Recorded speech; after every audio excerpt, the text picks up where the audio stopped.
માટે મારે કોઈ પણ પ્રકારની દોડાદોડ નથી કરવાની, ડાયરેક્ટલી એ મારા ખાતામાં જમા થવાના છે. આ એક સરળતા છે.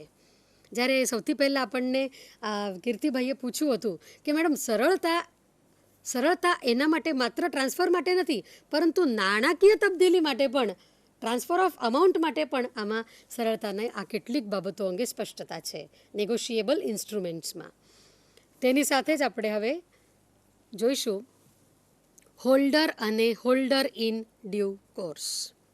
મિત્રો, આ બે શબ્દો સાથે આપણે સૌથી પહેલાં જ પરિચિત થયેલા હતા કે જે પણ કોઈ હોલ્ડર હોય અથવા જે પણ કોઈ હોલ્ડર ઇન ડ્યુ કોર્સ હોય. હોલ્ડર અને હોલ્ડર ઇન ડ્યુ કોર્સ આ શબ્દોનો પ્રયોગ અત્યારે તો હું કરી રહી છું, પરંતુ ગુજરાતી ભાષામાં આપણે તેને ધારણ કરનાર અને યથાનુક્રમે ધારણ કરનાર કહીએ છીએ. ધારણ કરનાર અને યથાનુક્રમે ધારણ કરનાર કોને કહેવાય એ પહેલાં સમજાવી દઉં છું અને ત્યારબાદ આપણે વિદ્યાર્થી મિત્રોના પ્રશ્નો લઈએ. ધારણ કરનાર અને યથાનુક્રમે ધારણ કરનારમાં એવો પક્ષકાર જેના નામે નેગોશિયેબલ ઇન્સ્ટ્રુમેન્ટ બનાવવામાં આવે. એવો પક્ષકાર જેના નામે ઇન્સ્ટ્રુમેન્ટ બનાવવામાં આવ્યું છે તેને કહેવાય ધારણ કરનાર.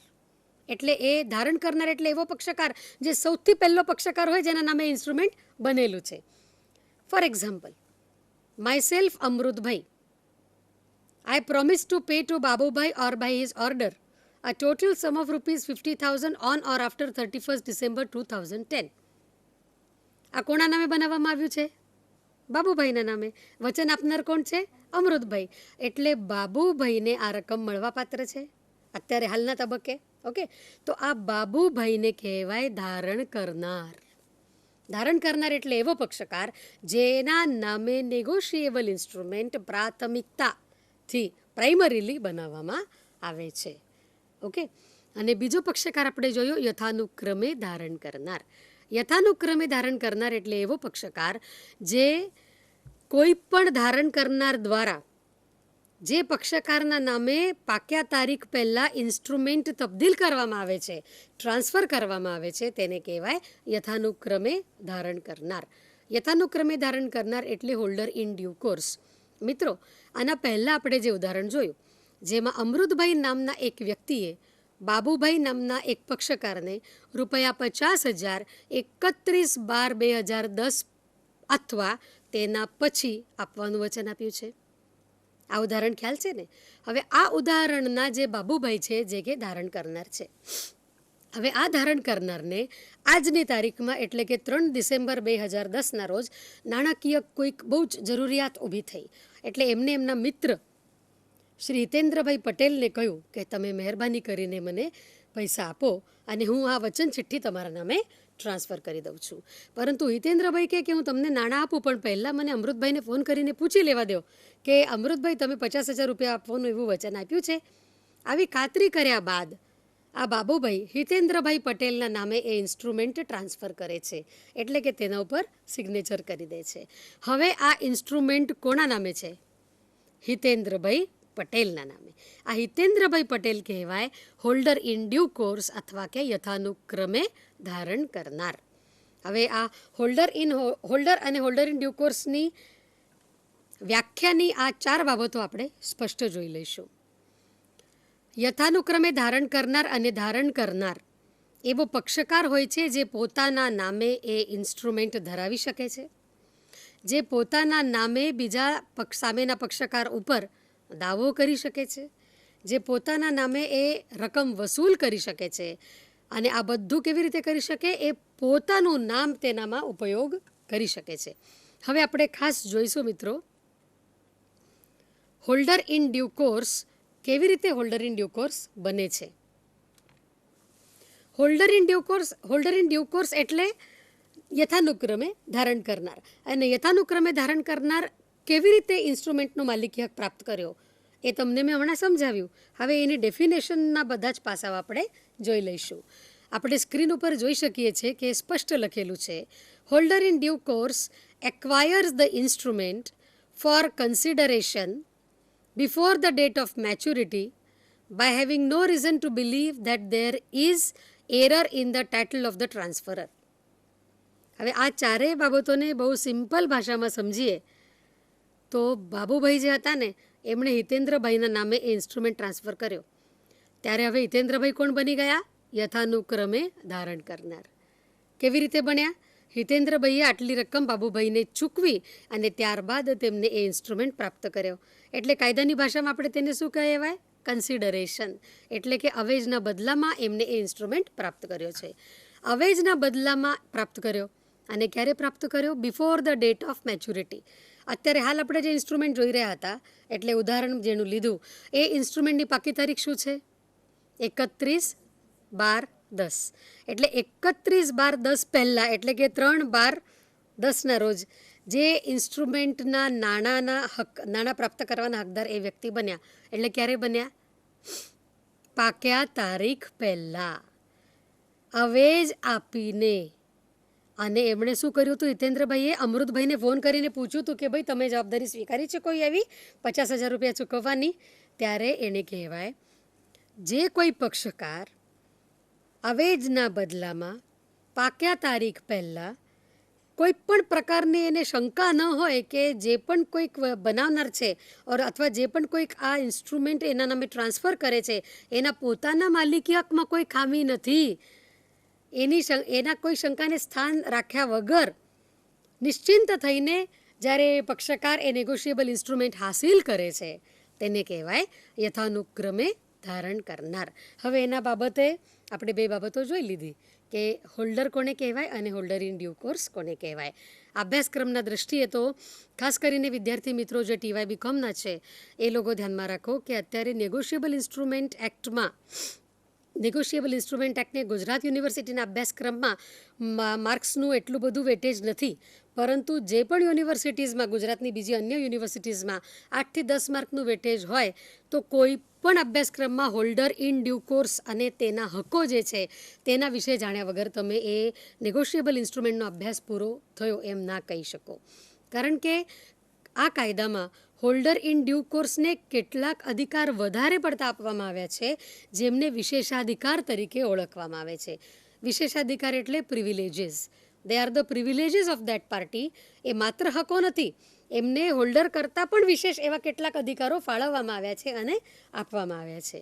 આ બે ટોપિક્સ ઉપર વિદ્યાર્થી મિત્રોને કોઈ સવાલ હોય તો એ સવાલ આપણે એન્ટરટેન કરી અને પછી આગળ વધીએ. મેમ, આપે હમણાં જ હકો વિશે બતાવી, હોલ્ડર અને હોલ્ડર ઇન ડ્યુ કોર્સનો. મેમ, એ બંનેના જવાબદારી વિશે કંઈ ડિફરન્સ હોય તો મેમ એ જણાવશો? હા, ચોક્કસ. જવાબદારીમાં ડિફરન્સ તો છે જ. જ્યારે હોલ્ડર ઇન ડ્યુ કોર્સ કોઈ ઇન્સ્ટ્રુમેન્ટ નાણાંના બદલામાં પ્રાપ્ત કરે છે ને તો એમને એટલા અધિકાર મળે છે કે એના આગળની જે પણ કંઈક પાર્ટીઝ હોય એ બધી જ પાર્ટીઝ હોલ્ડર ઇન ડ્યુ કોર્સની સામે જવાબદાર ગણાય છે. અને એવું હોલ્ડરના બાબતમાં નથી હોતું. આ મેઇન તફાવત છે એમના હકોમાં. ધારો કે હોલ્ડરની વાત આપણે કરીએ તો હું અમૃતભાઈ બાબુભાઈ પટેલને આટલા નાણાં ચૂકવવાનું વચન આપું છું, તો બની શકે છે કે બાબુભાઈએ ડરાવી ધમકાવીને અમૃતભાઈ પાસે આ લખાવ્યું હોય, ત્યારે અમૃતભાઈ લાયબલ હોતા નથી, પરંતુ હિતેન્દ્રભાઈ જે અવેજના બદલામાં આ ઇન્સ્ટ્રુમેન્ટ પ્રાપ્ત કર્યું છે એની સામે તો બધાએ લાયબલ છે. એટલે કાયદો શું કહે છે કે હોલ્ડર ઇન ડ્યુ કોર્સ નાણાંના બદલામાં એ ઇન્સ્ટ્રુમેન્ટ પ્રાપ્ત કરે છે અથવા એના દ્વારા નાણાંના બદલામાં એ પ્રાપ્ત કરેલું હોય છે, તેના માટે થઈને અગાઉના બધા જ પક્ષકારો હોલ્ડર ઇન ડ્યુ કોર્સની સામે સતત જવાબદાર રહેશે. અને કોઈ ખામી પણ હોય ને ઇન્સ્ટ્રુમેન્ટમાં તો એ ખામી હોલ્ડર ઇન ડ્યુ કોર્સ કોઈ વ્યક્તિ બને ત્યારે એકદમ એ ખામી રહિત ઇન્સ્ટ્રુમેન્ટ બની જાય છે. એટલે એનો મતલબ એવું નથી કે નેગોશિયેબલ ઇન્સ્ટ્રુમેન્ટ ફ્રોડ્યુલન્ટલી બનાવવામાં આવે, ફ્રોડ કરેલું હોય તો ચાલે, એવું નથી. પરંતુ કોઈ પણ ખામી હોય, ધારો કે સ્પષ્ટ રીતે રકમ ના દેખાતી હોય, કેટલી રકમ આપવાનું છે તે સ્પષ્ટ શબ્દોમાં વ્યવસ્થિત લખેલું જ ના હોય, જેને સ્ટેમ્પવાળું અધૂરું ઇન્સ્ટ્રુમેન્ટ કહેવાય, ઇનકોએટ સ્ટેમ્પ્ડ ઇન્સ્ટ્રુમેન્ટ કહેવાય. હવે આ બધી બાબતોમાં હોલ્ડર ઇન ડ્યુ કોર્સને તો નિશ્ચિંત થઈ જવાનું, કારણ કે એના વ્યાખ્યામાં આપણે જોયું કે એણે નાણાંના બદલામાં વ્યાજબી કાળજી લઈને પાક્યા તારીખ પહેલાં તેનો માલિકી હક પ્રાપ્ત કર્યો છે. એટલે as he has acquired it by taking all the due care and caution, his rights are more protected in law than the rights of the holder. Clear બેટા?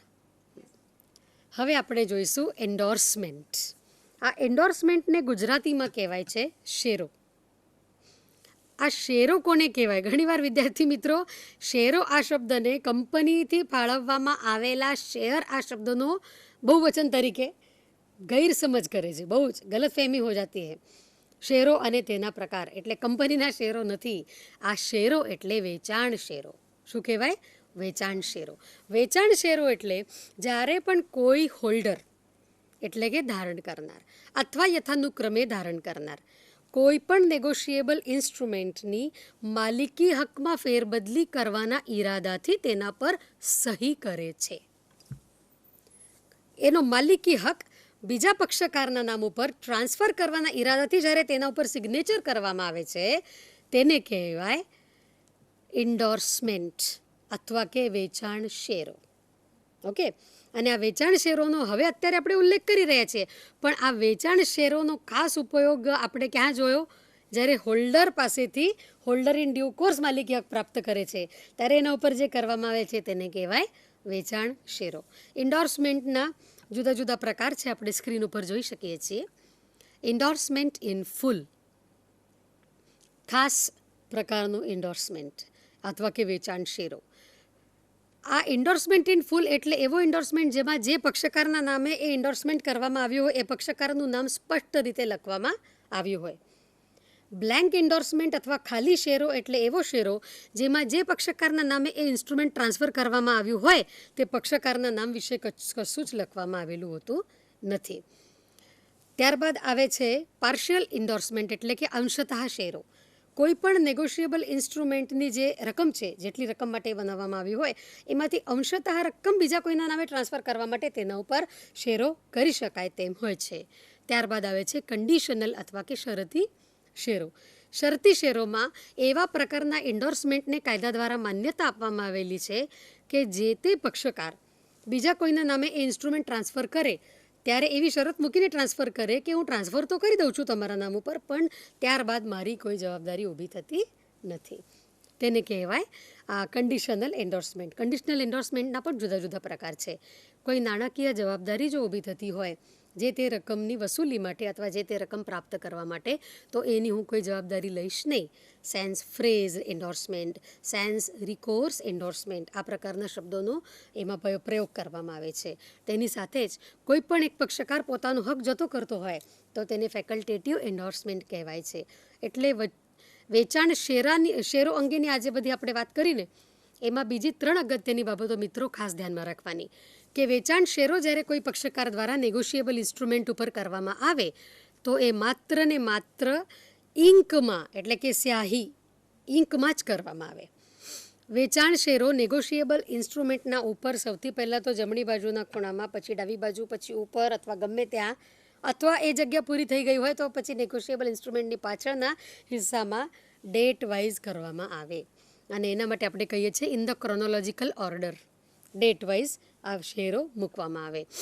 ત્યારબાદ જો એ પાછળનો હિસ્સો પણ પૂરો થઈ જાય નેગોશિયેબલ ઇન્સ્ટ્રુમેન્ટનો, એટલે પાક્યા તારીખ પહેલાં એનું હસ્તાંતરણ આટલું બધું થઈ ગયેલું હોય ત્યારે અને તેવા સંજોગોમાં એની સાથે એક બીજો પ્લેન કાગળ ભીડવામાં આવે છે, તેને કાયદાની ભાષામાં એલોન્જ કહેવાય છે.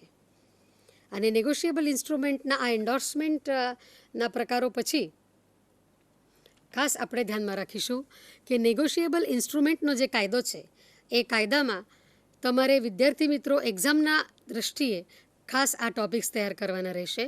સૌથી પહેલાં તો નેગોશિયેબલ ઇન્સ્ટ્રુમેન્ટ્સ કયા કયા છે, પછી નેગોશિયેબલ ઇન્સ્ટ્રુમેન્ટ્સ અંગેની જે પણ કંઈક લાક્ષણિકતાઓ છે તે, વચન ચિઠ્ઠી, વચન ચિઠ્ઠીના પક્ષકાર, વચન ચિઠ્ઠીની આવશ્યકતાઓ અથવા કે લાક્ષણિકતાઓ, ત્યારબાદ વિનિમય પત્ર અને તેના પક્ષકાર, પછી વિનિમય પત્રના પક્ષકારો બાદ ચેક, તેની વ્યાખ્યા, ધારણ કરનાર અને યથાનુક્રમે ધારણ કરનાર કોને કહેવાય, ધારણ કરનાર અને યથાનુક્રમે ધારણ કરનારની તફાવતોની સાથે યથાનુક્રમે ધારણ કરનાર કેવી રીતે યથાનુક્રમે ધારણ કરનાર બની શકે છે, અને એન્ડોર્સમેન્ટ એટલે કે વેચાણ શેરો. એની સાથે સાથે જ મિત્રો એક્ઝામના દૃષ્ટિએ નેગોશિયેબલ ઇન્સ્ટ્રુમેન્ટ્સ અંગેની કેટલીક ધારણાઓ છે જે આ નેગોશિયેબલ ઇન્સ્ટ્રુમેન્ટના કાયદાના કલમ 118માં આપવામાં આવ્યા છે. એ ધારણાઓ પણ તમારે ધ્યાનમાં રાખવી પડશે અને તેના અંગે પણ કેટલાક પ્રશ્નપત્રિકાઓમાં પ્રશ્ન પૂછવામાં આવે છે. નેગોશિયેબલ ઇન્સ્ટ્રુમેન્ટમાં જો તમને બહુ જ આમ ખૂબ વિસ્તારપૂર્વક સવાલ પૂછી શકાય તો યથાનુક્રમે ધારણ કરનારના વિશેષાધિકાર ઉપર પૂછી શકાય છે. એની સાથે જ જુદા જુદા પ્રકારના વેચાણ શેરો ઉપર પૂછી શકાય છે. તેની સાથે જ જુદા જુદા પ્રકારના ઇન્સ્ટ્રુમેન્ટ ઉપર પણ સવાલ પૂછી શકાય છે. પરંતુ ગુજરાત યુનિવર્સિટીના BBA અને BComના વિદ્યાર્થીઓ માટે અત્યારે આપણે જે ચર્ચા કરી તેમાં શોર્ટ નોટ એટલે કે ટૂંક નોંધના રૂપમાં તમે આ સવાલો તૈયાર કરી શકો છો. મિત્રો, આજે સ્ટુડિયોમાં negotiable instrument act of India વિશે આપણે જાણકારી હાંસિલ કરી અને તેના માટે અમદાવાદના ગુજરાત લો સોસાયટીના HA કોલેજ ઓફ કોમર્સના વિદ્યાર્થી મિત્રો આપણી સાથે હાજર હતા. મિત્રો, મને લાગે છે કે નેગોશિયેબલ ઇન્સ્ટ્રુમેન્ટ એક્ટ વિશે હવે તમને ચોક્કસ સ્પષ્ટતા તો થઈ હશે અને હવે આ બધી જ બાબતો ઉપર વ્યવસ્થિત ધ્યાન આપીને એક્ઝામને અનુલક્ષીને તૈયારી કરજો. તમને બીજા કોઈ સવાલ પૂછવાના છે એનામાં? હા, બોલો. વેચાણ શેરો કરીએ છીએ તેનું નેગોશિયેબલ ઇન્સ્ટ્રુમેન્ટ એક્ટમાં શું મહત્વ છે? નેગોશિયેબલ ઇન્સ્ટ્રુમેન્ટ એક્ટની આપણે જે લાક્ષણિકતાઓ જોઈ બેટા, લાક્ષણિકતાઓમાં લખ્યું છે કે તેમની સરળ ફેરબદલી શક્ય છે. અને સરળ ફેરબદલી શક્ય છે તો કેવી રીતે શક્ય છે? બે રીતે. એક સોંપણી દ્વારા અને બીજો તેના પર આપણે એન્ડોર્સમેન્ટ કરીએ ત્યારે. એટલે ફેરબદલી ઇઝીલી શક્ય બને તેના માટે તો આ કાયદો બનાવવામાં આવ્યો છે. એટલે વેચાણ શેરોનું મહત્ત્વ નેગોશિયેબલ ઇન્સ્ટ્રુમેન્ટ એક્ટમાં બહુ જ છે. હસ્તાંતરણ માટે પણ છે અને એક પક્ષકાર દ્વારા બીજા પક્ષકારમાં તેનો હક ઊભો થાય અથવા એને તેનો અધિકાર મળે વસૂલીનો, તેના માટે પણ વેચાણ શેરો કરવો બહુ જરૂરી બની જાય છે. બીજો કોઈ સવાલ છે મિત્રો? બોલો. મેડમ, આપણે વિનિમય પત્ર અને વચન ચિઠ્ઠી છે તેની વચ્ચે મૂળભૂત શું સ્પષ્ટ તફાવત છે તે જરા જણાવશો? મૂળભૂત તફાવતમાં આપણે પક્ષકારોનો નંબર તો જોયો કે વચન ચિઠ્ઠીમાં 2 પક્ષકાર છે, વિનિમય પત્રમાં 3 પક્ષકાર છે. આ બહુ સિમ્પલ તફાવતો કરતાં પણ ખાસ તફાવત એ છે કે કોઈ ફોરેનનો જે બિલ હોય, બિલ ઓફ એક્સચેન્જ, મેં તમને કીધું કે વચન ચિઠ્ઠી વિદેશી અથવા આંતરદેશીય હોતી નથી, પરંતુ જે વિનિમય પત્ર છે એ વિદેશી વિનિમય પત્ર હોઈ શકે છે. તો વિનિમય પત્રમાં જો વિનિમય પત્ર બનાવનાર દ્વારા